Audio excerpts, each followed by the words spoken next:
I have always been someone who sought a sense of purpose in everything I did.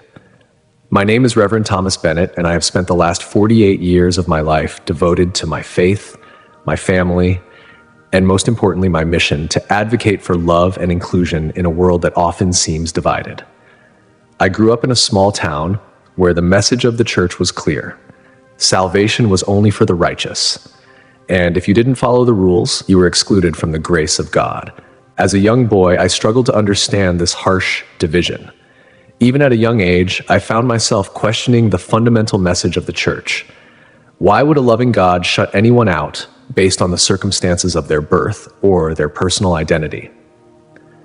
Growing up in a conservative household, the idea that someone could be rejected for their sexual identity or gender expression seemed incomprehensible.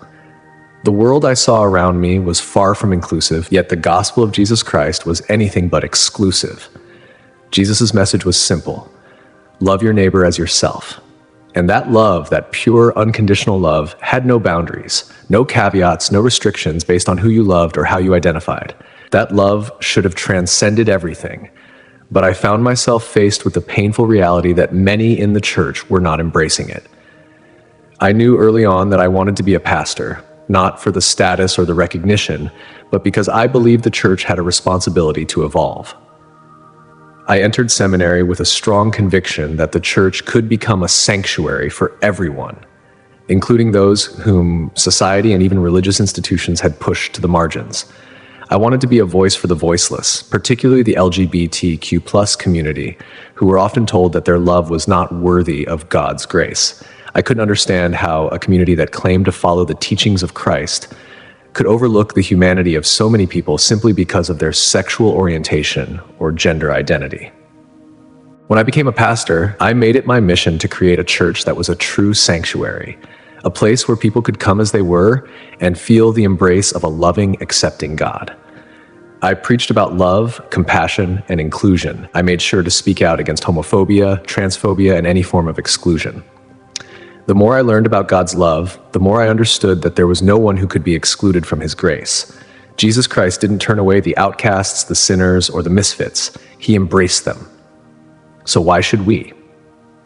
Over the years, my congregation became a place where LGBTQ+ individuals, families, and allies found solace. It was a long and sometimes difficult journey, but it was worth it. We fought against prejudices that had been ingrained in religion for centuries. And every time a person would come to me telling me how the church had rejected them in the past, I knew that what I was doing was the right thing. These moments filled my heart with both joy and sorrow. Joy because I knew I was making a difference, and sorrow because I couldn't understand why it had taken this long for the church to embrace love in all its forms. One evening, after delivering a particularly moving sermon on love and inclusion, I was driving home reflecting on the words I had just spoken. The church had been full, and the energy in the room had been palpable. I had shared stories of individuals who had once felt cast out by their families or communities, but had found a place of acceptance in our church. I had encouraged them to love themselves as God loved them, with no conditions. It felt powerful, as though we were starting to break down walls that had been built over centuries. As I drove along the familiar winding road, I felt a deep sense of peace. I was convinced that I was on the right path. But as I reflected on my purpose, I suddenly felt an unbearable pain in my chest. It was sharp and immediate, like a vice tightening around my heart. My breath caught in my throat, and I gasped, trying to steady myself at the wheel. But the pain only worsened, and I realized with a horrifying clarity that I might be having a heart attack. I tried to stay calm, gripping the steering wheel tightly, but I knew that something was wrong. I pulled the car over to the side of the road, my vision starting to blur. My thoughts were jumbled, and fear gripped me. But in the midst of the panic, a strange sense of calm began to wash over me. Perhaps it was the sense that I had done everything I could in my life to live with love and integrity. But in that moment, I also realized that this could be it. My life, the work I had done, the progress I had fought for, it could all come to an end here, on this lonely road. I tried to focus on my breathing, but the pain in my chest intensified, and then nothing. The world around me seemed to fade, as if the edges of my reality were slowly blurring into the darkening night. My body felt distant, unimportant. My heart stopped beating and I felt myself slipping away. It was in this moment, with my life flashing before my eyes, that I realized that everything I had done, everything I had fought for, every sermon I had preached, every tear I had shed for those rejected by the church, was just the beginning. Whatever happened next would somehow be a continuation of that journey. As my consciousness began to leave my body, I felt a strange detachment from the pain, the fear, and the world I was leaving behind. There was no panic, no frantic worry. Instead, there was an overwhelming sense of peace, a deep knowing that whatever came next, I would be all right. And so, as the last beat of my heart faded away, I surrendered to the stillness, not knowing where I was going, but feeling an inexplicable sense of calm. The moment my heart stopped, everything shifted. It wasn't like the sudden, jarring shock I'd imagined a death might be. It was more like the gentle fading of a sound, as if the world had been playing a melody in the background, and now it was quieting, inch by inch, until there was only silence. I didn't feel fear. I didn't feel pain. I didn't even feel the desperate need to take another breath. It was as if the very act of living had simply ceased to matter in that instant. At first, there was only darkness. Not a frightening darkness, but one that felt strangely welcoming, like being enveloped in the softest, most secure blanket. And then, almost imperceptibly, I began to feel myself lifting. It wasn't an abrupt movement, but a slow, gentle ascent, like rising on a current of air. There was no strain, no effort required on my part. My body, which had once been heavy with the burdens of life, my work, my worries, my human frailties, was now a distant thought, as though it were no longer my concern. I couldn't see my body at first, only the faint outline of the car in front of me, the headlights dimming, the windshield now obscured by a faint mist, and the landscape blurring around it. But gradually, as I drifted upward, the scene below became clearer, and I began to see the chaotic moments unfolding. There, in the stillness of my departure, I observed the frenzy below as though it were happening in another world, far from my own. I saw my lifeless body in the car, slumped forward against the steering wheel, blood beginning to trickle from my nose. The car was still idling at the side of the road, its wheels slightly turned, and the engine ran weakly, sputtering as though it were struggling to keep going. Outside, the sound of distant cars passing seemed so far away, so insignificant, as if the world continued to rush on without me. The sudden sharpness of my departure had thrown everything into disarray, but from my vantage point above, I felt only a sense of detachment. My physical form no longer felt like a part of me. It was an object, a vessel, but not me. Around the car, I saw a few people pulling over to help. I could feel their anxiety and confusion in the air. One person approached, his face wrinkled with concern, reaching for my body. Another stood at a distance, fumbling with a phone, trying to call for help. There was a kind of panic in the air, the desperate urgency of people trying to fix what they did not understand. And yet, I felt no fear, only peace. This calmness, this overwhelming serenity was unlike anything I had ever known. There was no worry about the people below, no sense of needing to hurry back or warn them that I was gone. Instead, there was a deep acceptance that everything would unfold as it should, in its own time. For the first time in my life, I was free of the weight of expectation, of responsibility, of the never-ending calls for help, the countless people whose lives I tried to touch, the church that had become a sanctuary for so many. I was no longer bound to the tasks of the world. The burdens of being a pastor, the weight of guiding people through their struggles, no longer defined me. I could look down, watch the frantic scene, and not be tied to it. I floated higher, and as I did, I noticed how the air around me felt different. There was no atmosphere weighing me down, no pull of gravity demanding I stay grounded.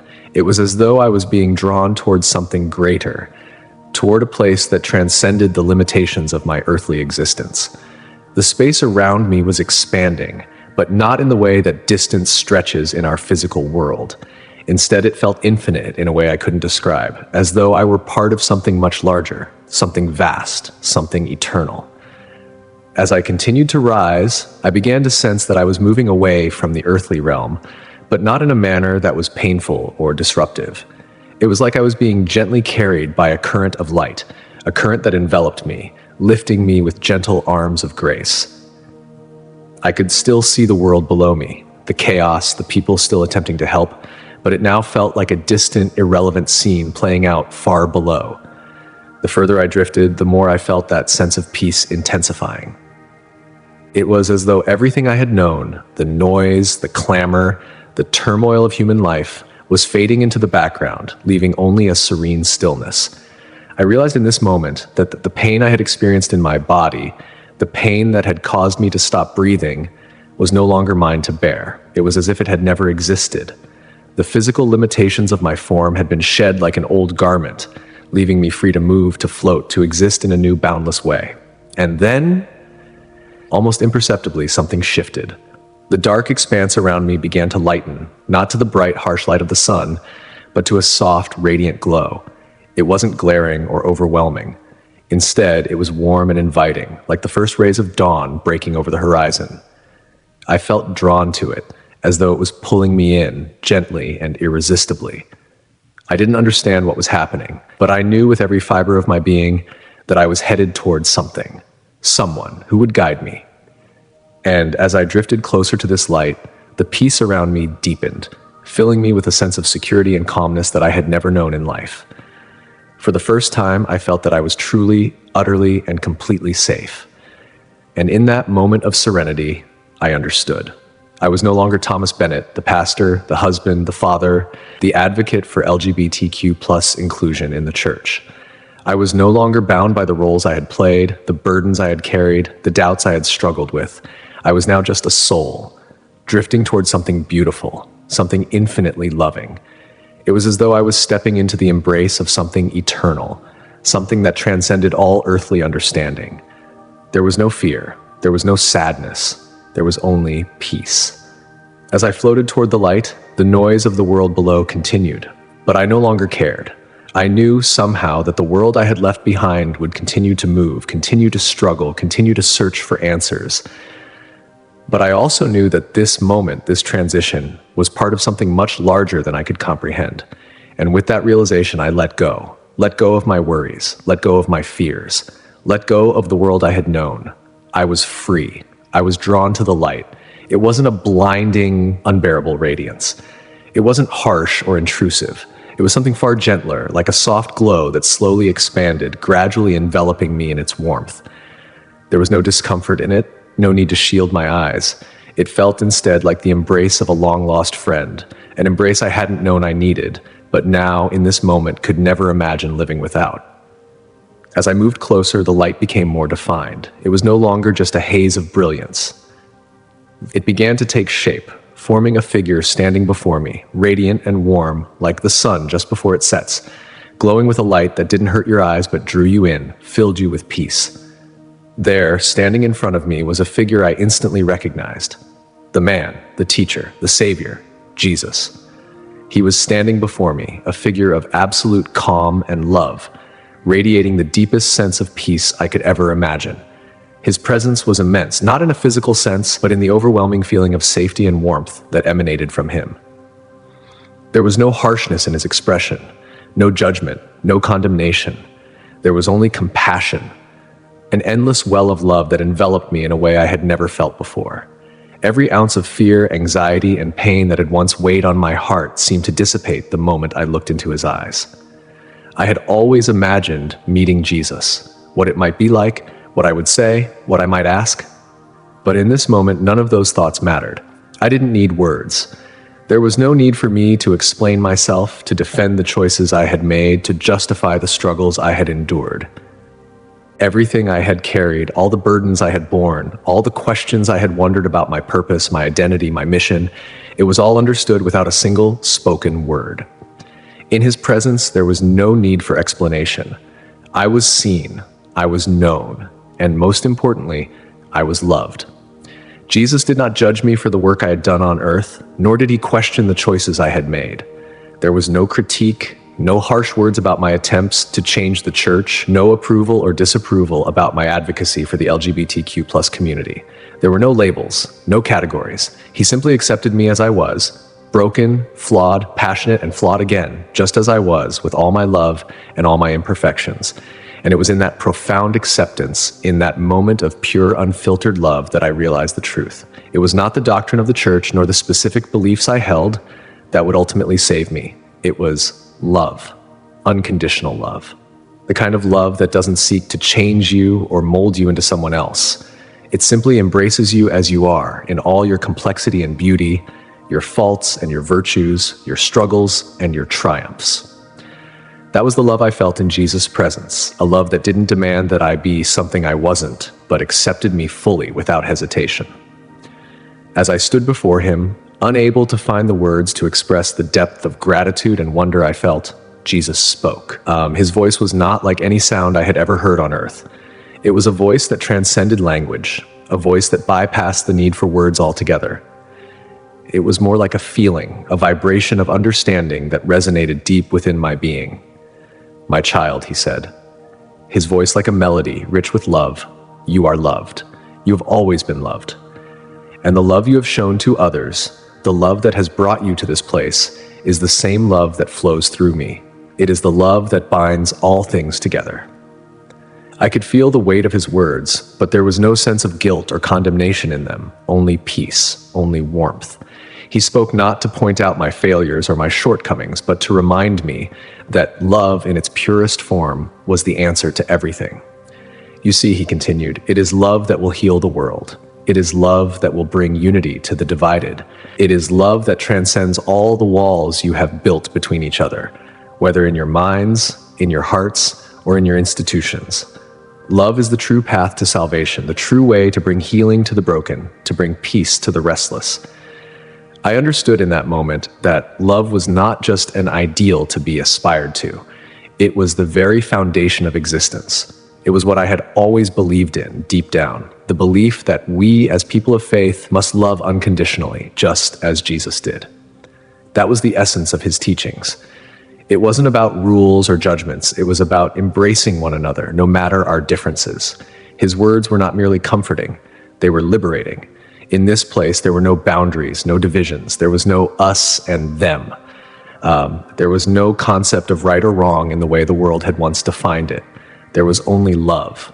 And I felt in every fiber of my being that I was standing in the presence of that love. "You have spent your life seeking to bring that love to others," Jesus said, his gaze still fixed on me, with a tenderness that left me speechless. "And now, you must understand that love is not about changing people to fit a mold. It is about accepting them as they are in their entirety. It is about creating a space where every soul can feel safe and loved, no matter their identity, no matter their struggles. That is the work I have called you to. That is the work I have called all of you to." For a long time, I had believed that my mission, my calling, was to change the church, to convince others to accept LGBTQ+ individuals, to bring the world to a place of understanding and inclusion. But now, standing in the presence of Jesus, I understood that my mission was not about changing others. It was about embracing them as they were, seeing them as he saw them, not as sinners or outsiders, but as beloved children of God, worthy of love, acceptance, and grace. I had often felt as though I were fighting against something, pushing back against centuries of exclusion and misunderstanding. But now in this moment, I felt the weight of all that resistance fall away. There was no fight here. There was no need for defense or attack. There was only love, and that love was enough to heal everything. "Go, my child," Jesus said, his voice now carrying the weight of all eternity. "Go and share this love with the world. Let the message of acceptance and unity be your guide. You are not called to be a judge, but a healer. And the healing you bring will not come through condemnation, but through the unconditional love that I have shown you." As his words sank in, I felt something stir deep within me, a renewed sense of purpose, a sense of clarity. I had always believed in the power of love, but now I understood it in its purest form. And I knew, in that instant, that this love was the only thing that mattered. I had been given a glimpse of something far greater than I had ever imagined, and it was love. Pure love, the kind of love that transcends all human understanding. There, in the presence of Jesus, I was not judged. I was not told that I was flawed or unworthy. I was embraced, I was accepted, and I felt a deep, abiding sense of peace knowing that this love would never leave me. It would never fade. I had been loved all along. And now my mission was clear. It wasn't about changing the world. It was about loving it in all its brokenness with the same love that had been shown to me. The moment Jesus spoke those final words to me, "Go and share this love with the world," there was a profound stillness, a pause that felt timeless. And then, without warning, I felt myself being gently led. It was as if an invisible hand, full of compassion and grace, was guiding me toward something more, something beyond what I had already seen, something that would complete the understanding I was only beginning to grasp. With a simple gesture, Jesus extended his hand toward me, and the light around us shifted. It wasn't an abrupt change, but a subtle deepening of the radiance, as though the light had been growing, blossoming, into something more extraordinary. In that moment, I knew we were moving, not just through space, but through a transformation. We weren't traveling as we do on Earth by foot or by vehicle, but as souls, moving effortlessly through a realm that defied the limitations of time and space. I found myself walking beside him, but it was not a walk in the sense that I understood it on Earth. There was no need for motion, no need for effort. We were simply there, in a place that transcended everything I'd ever known. And as I looked around, the beauty that surrounded us took my breath away. The first thing I noticed was the light. It was not harsh or blinding, rather it bathed everything in its soft, golden glow. It seemed to radiate from the very air itself, filling the atmosphere with a sense of purity and warmth that made everything appear more vivid, more alive. The colors around us were unlike any I had seen before, deeper, richer, more vibrant than anything Earth's spectrum could offer. The sky was a vast expanse of blue and white, an endless canvas of peace, stretching above and around us. We walked through a landscape that felt infinite, as though it were the very embodiment of serenity. There were rolling hills, rivers that sparkled like diamonds, and trees whose leaves shimmered in the light, yet there was no harshness in the sun's glow, only a soft, gentle warmth that made everything feel alive, as though the land itself was breathing in harmony with the souls that inhabited it. The air smelled of sweetness, like fresh rain, wildflowers, and the kind of peace that comes after a long storm. As we continued, the light grew even brighter until we entered a place that felt more like a city than a natural landscape. But it wasn't a city in the way we understand cities.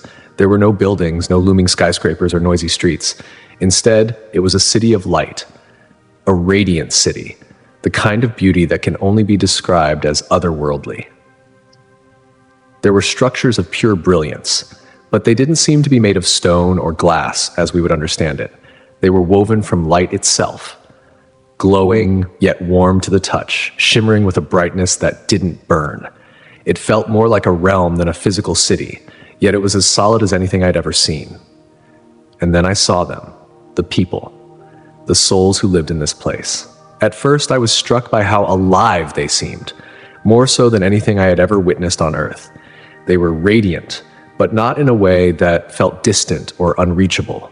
There was a familiarity in their faces, a kind of peaceful joy that was effortlessly present in everyone's expression. There was no pain in their eyes, no weariness, no fear. There was only peace. There was only joy. They moved about this city, but there was no rush, no urgency. There was a quiet sense of contentment in their every step, an understanding that all was as it should be, that everything was in its perfect place. As I looked around, I saw people of every age, every appearance, every background. Some of them seemed to be in conversation, but the conversations were not rushed, not interrupted by the distractions of our worldly existence. They spoke quietly, with reverence, as if sharing moments of peace and mutual understanding. There were no divisions between them, no judgments, no barriers of any kind. No one was labeled. No one was categorized. There were no us and them. There were only souls walking together in unity. Whether they were young or old, male or female, black or white, their presence radiated acceptance and love. I saw a group of souls gathered in what seemed like an open space, and there was no fear of being judged or rejected, only an overwhelming mutual love that flowed freely among them. I saw couples holding hands, embracing one another in gentle peace, and I felt a pang of understanding deep within me. Here in this place, there was no condemnation, no separation. The love they shared was pure and whole, a love that transcended all the limitations I had known in life. There was no distinction between any of them, not in their identity, not in their relationships, not in the ways the world had once tried to label them. They were all equal in their love, equal in their acceptance, and equal in their peace. I turned to Jesus, who had been walking beside me, and I asked, "Is this what heaven is? Is this what we are meant to live?" He smiled gently, a soft, knowing smile, and nodded. This is the realm of pure love. This is where love is the ultimate force, the thing that holds everything together. In heaven, there is no division, no judgment, no fear. Here, all are embraced, all are loved, and all are free to be who they are in perfect harmony with one another. As he spoke, I could feel the truth of his words reverberating through me. This place, this realm, was not just a beautiful vision. It was the manifestation of everything I had believed in, everything I had worked for on earth. It was the fullness of love, the kind of love that cannot be broken, divided, or shaken by the trials of the world. It was love in its purest, most unblemished form, a love that embraced every soul, no matter who they were or where they came from. And I understood in that moment that this was the vision of heaven that we were all meant to strive toward, not as some distant, unattainable goal, but as something that could be lived right here on earth. "This is what I came to show you," Jesus said softly. "Heaven is not some far-off place. It is within you. It is in your hearts, in your ability to love one another. And if you can bring that love to the world, if you can embrace each other as I have embraced you, you will begin to see glimpses of heaven, even in the brokenness of earth." Tears welled in my eyes, not from sorrow, but from the overwhelming beauty of the truth he was revealing to me. Heaven was not just a place I was being shown. It was a promise of what could be if humanity could learn to love without conditions. It was a world where love wasn't a goal, but a natural state of being, a love so pure and untainted that it healed every wound, bridged every gap, and united every soul. I looked around one last time at the City of Light, at the people who moved with such effortless grace, and I understood. This wasn't a dream. This wasn't some ephemeral vision. This was the reality that awaited us all, if only we could find a way to bring it to earth. Jesus looked at me again, his eyes full of compassion and hope. "Do not forget what you have seen. The world is broken, but you are not without hope. You must carry this vision with you and help others see that love is the answer, always. Love heals, love unites, love transcends all." And with that, I felt a deep, profound peace settle over me. I had seen heaven, not as a distant, unreachable place, but as the very essence of what we are all called to live. It was a reminder of what we could have if we allowed love to be the foundation of all we did, of all we were. And I knew, in that moment, that I would never be the same again. The tranquility of heaven, the radiant city of light, the unity and peace that seemed so natural, began to fade before my eyes. The softness of the colors, the warmth of the atmosphere, the harmony of everything that had filled my being with peace began to slip away, almost imperceptibly, like a dream slipping through my fingers. At first, I could not understand what was happening. The light dimmed, the warmth withdrew, and the expansive feeling of belonging seemed to shrink. A coldness filled the air as I felt myself drawn away from the serene vision of heaven, and I was suddenly aware of a heaviness in the pit of my stomach. My heart, which had been so full of peace, now felt a deep sorrow. There was a pulling sensation, as if I was being drawn away from the purity I had just witnessed. And then the shift came. I was no longer standing in the city of light, surrounded by peace and love. The light around me shifted into darker hues, and the world began to take on a different shape. A world I knew well, but one that felt strangely distorted, broken. Where the air had once been filled with harmony, it now felt heavy with grief, with conflict, with pain. The warmth I had once felt was replaced by a biting cold, a coldness that went beyond temperature. It was the chill of division, of brokenness, and I saw it. The earth. The contrast was stark, sharp in its clarity. The beauty of heaven was gone. What I saw before me was a world torn apart, a world of suffering, division, and violence. People fought against each other. I saw wars. Wars not just between nations, but within families, within communities, within hearts. There was anger in the air, distrust, hatred, and the kind of division that seemed to consume every corner of the globe. I saw groups of people locked in bitter arguments, their faces twisted with rage, unable to hear one another, unable to understand. I saw families torn apart by differences that should have been embraced, but were instead met with rejection. And it was in that moment that I realized this was the world I had left behind, the world I had been so passionate to change, to heal. But what was I to do? What could I possibly do to bridge the chasm I now saw so clearly before me? The vision shifted, and I saw something that broke my heart. I saw LGBTQ+ individuals, some standing alone, others huddled in groups, but all of them cast aside, judged, rejected. Their faces were filled with sorrow, and some with despair. Some were cowering, afraid to show who they were, knowing that the world they lived in would never accept them for who they truly were. There were whispers of condemnation in the air, harsh words, accusations, and rejection. It was as if they were invisible, or worse, unworthy of love, of grace, of belonging. I saw people who had been cast out of churches, rejected by families, friends, communities, simply because of who they loved, simply because of who they were. The harsh judgment they received was not from the people around them, but from the very institutions that claimed to be built on love. I saw preachers stand at pulpits condemning individuals for their sexuality, their gender identity, telling them they were abominations, that they were somehow lesser, somehow broken.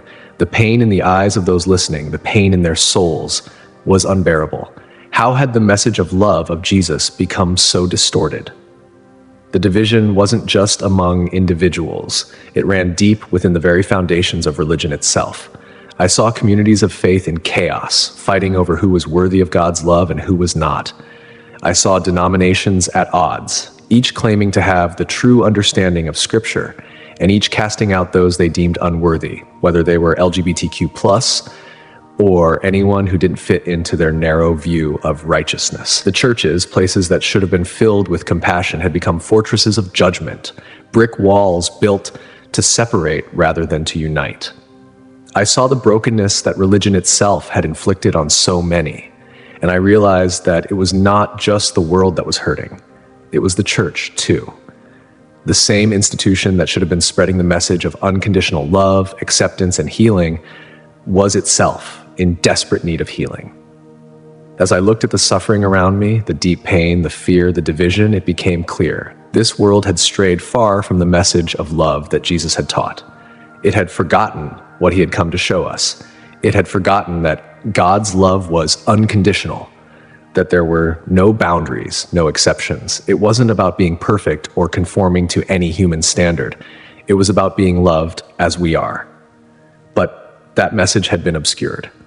The world had twisted it. People had built walls, made laws, and created systems that rejected love of control, power, and division. I saw how these walls kept people from experiencing the kind of love that should have been freely given.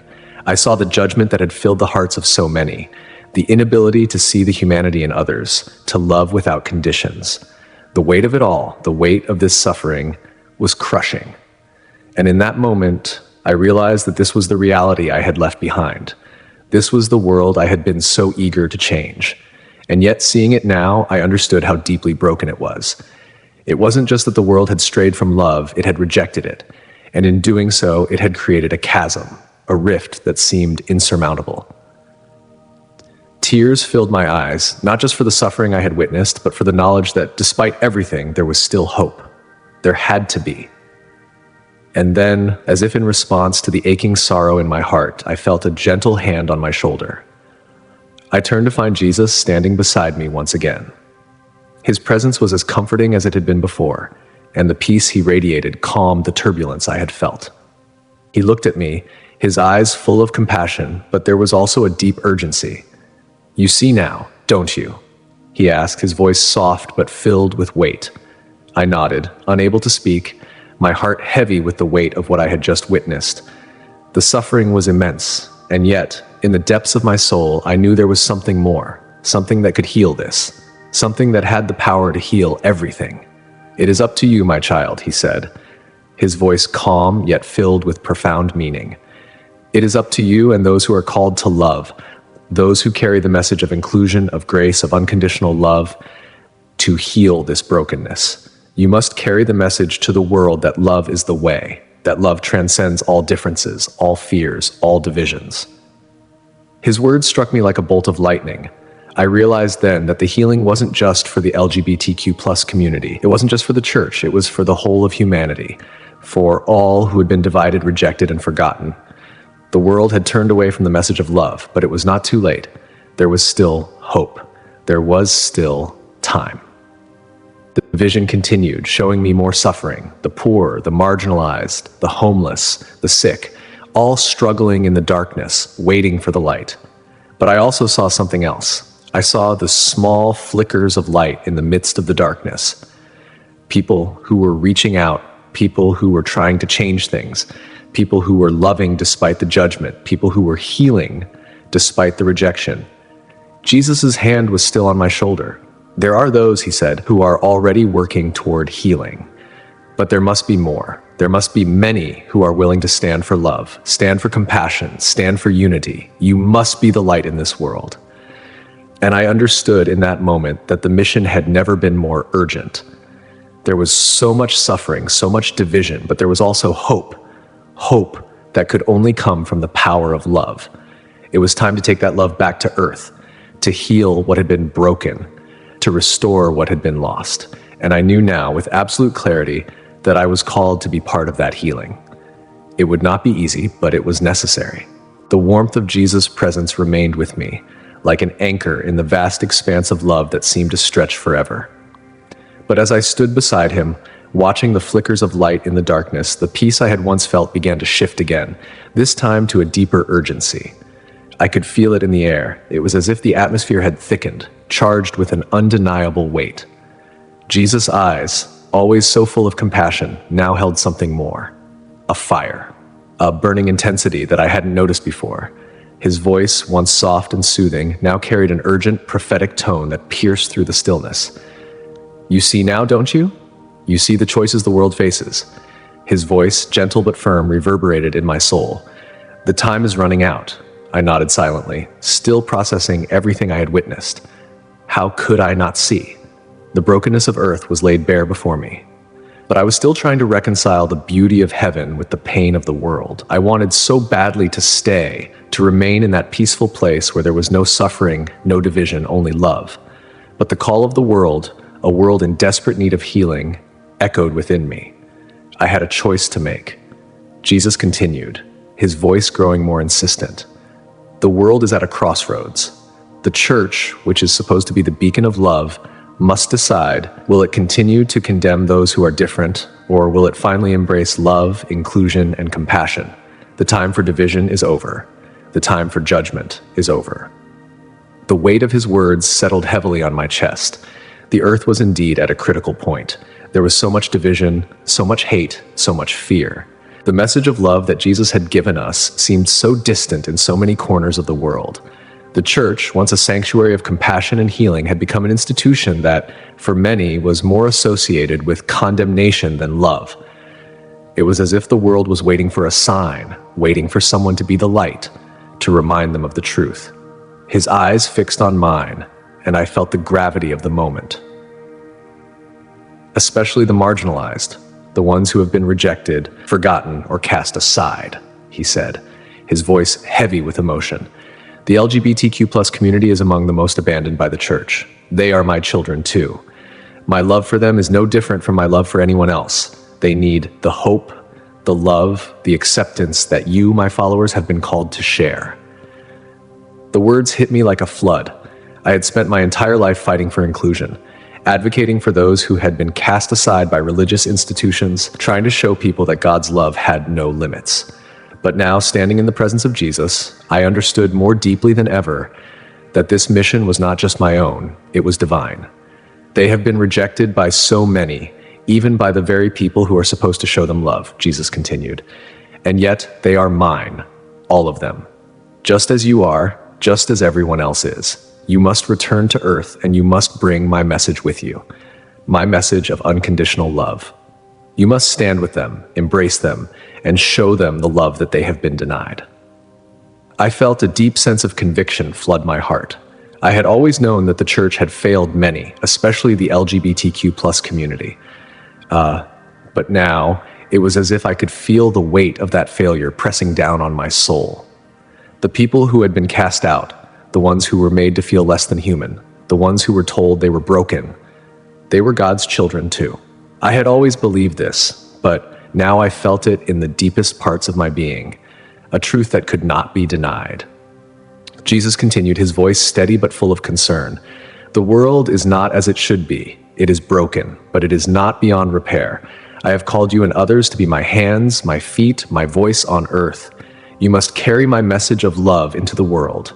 Love for all people, no matter their gender, their sexuality, their background. You must bring healing to the divisions, the wounds that have been inflicted by hate, by fear, by misunderstanding. I could feel the weight of his words sinking in, deep into my soul. This was not a request. This was a command. It was clear. I had been chosen to be part of this healing. I had been given a vision, a glimpse of heaven to return with. But the urgency was unmistakable. Time was running out. The world needed healing, and it needed it now. But Lord, I began, my voice trembling with a mix of fear and sorrow, how can I go back? How can I face a world so broken, so full of division and hate? How can I bring love to a place that feels so far from it? Jesus looked at me with the gentlest of expressions, and his eyes seemed to pierce through the very fabric of my soul. You have already seen what awaits you. You know the suffering, the pain, the confusion, but you also know the truth of love, and you are not alone. You are never alone. I will be with you. My love will go with you. The power of love is greater than any division, any hate, any darkness, and it is through love that you will heal. His words filled me with a deep sense of purpose, but they also stirred a sense of dread within me. I had seen the challenges that awaited. The world was in turmoil, the church was divided, and I knew that I would face opposition. There were those who would never accept my message of love. There were those who would continue to preach judgment and division, using God's name to justify their rejection of others. But Jesus' gaze softened, and he spoke again, more gently this time. I am not asking you to do this alone. I will send others who share your heart, who share my love. Together, you will bring healing. You will bring hope. You will remind the world that love is the only way. A great sense of peace filled me, and yet it was accompanied by an unmistakable urgency. I understood now that my mission was clear. The time was now. The world was waiting for the church to embrace the true message of love, the love that had no boundaries, no exclusions, no limits.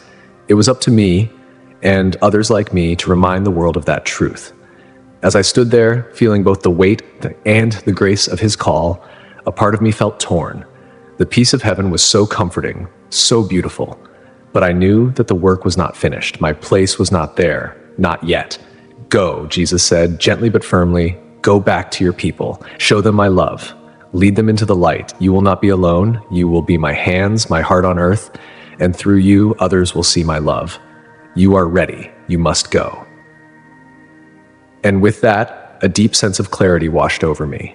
I understood now. I knew what I had to do. There would be challenges, there would be opposition, but I could not ignore the call. I had to go back. I had to return to the earth with a renewed sense of purpose, to carry the message of love and inclusion for all, especially the marginalized, the rejected, the forgotten. I had been given the vision of heaven, a place where love was the ultimate force. It was time to bring that love to earth.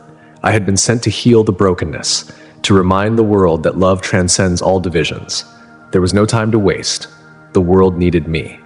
The world needed us, and I was ready. The world felt strange when I returned to it, as if the heaviness of heaven still lingered within me, and I had to adjust to the weight of this earthly existence once again. My senses were disoriented, and my body felt like it belonged to someone else. But there was one thing that was unmistakably clear. I was alive. The sterile smell of a hospital room surrounded me.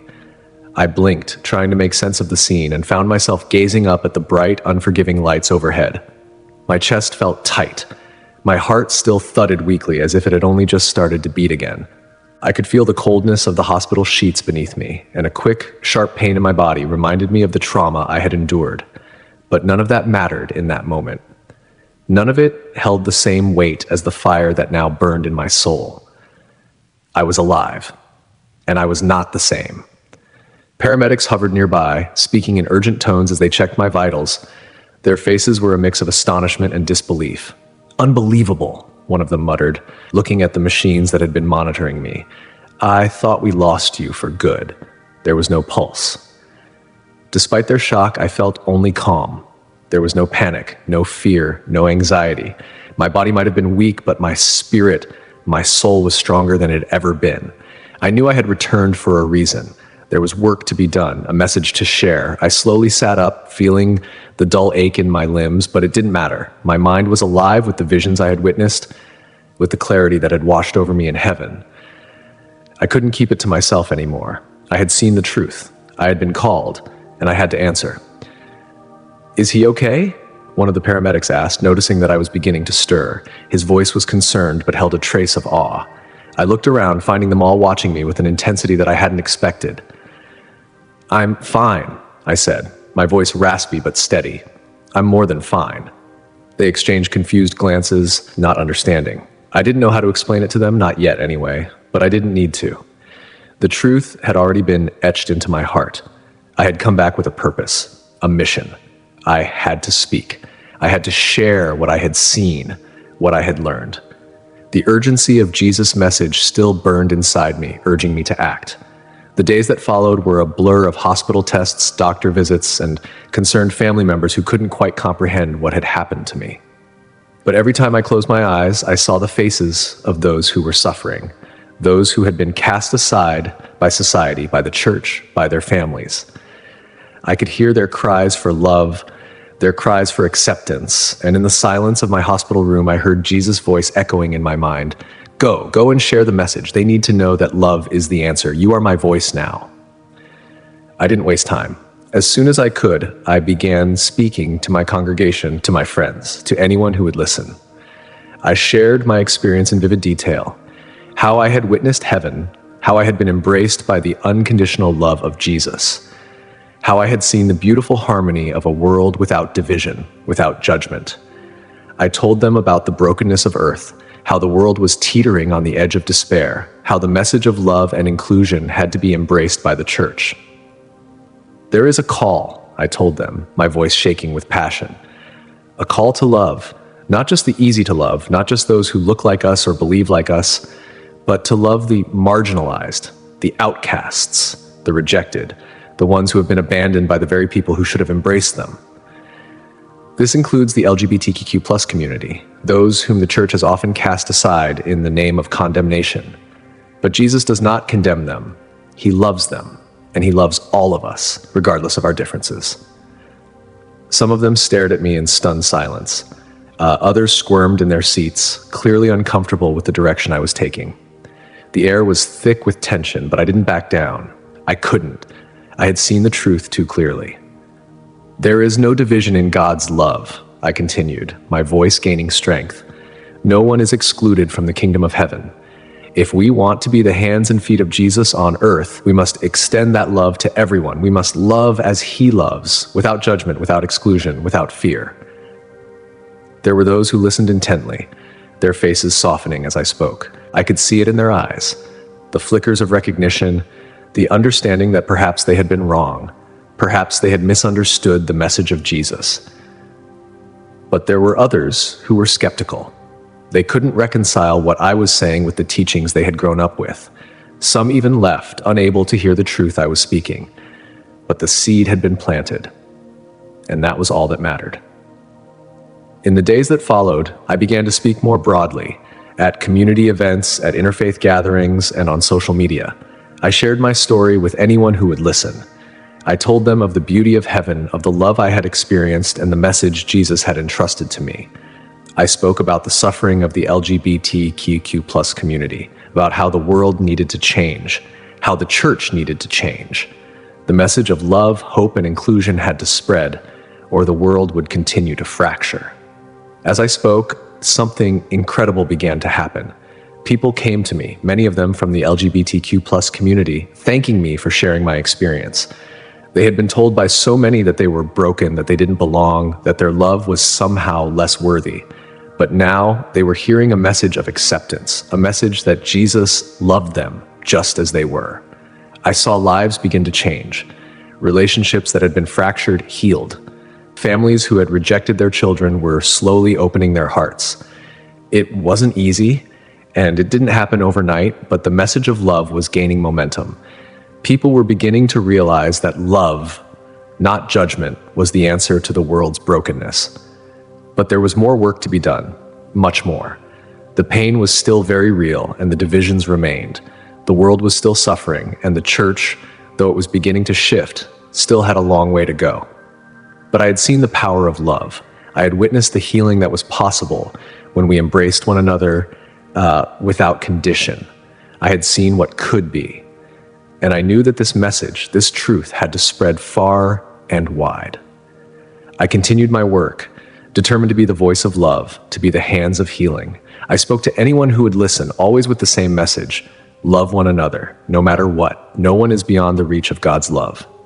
And as I shared that message, I felt a deep, abiding peace within me. It wasn't just a calling, it was my purpose. The light I had seen in heaven, the love I had experienced in the presence of Jesus was now a part of me. And that love would guide me wherever I went for the rest of my life. Time is running out, the world is broken, but love is the answer, and I will not stop.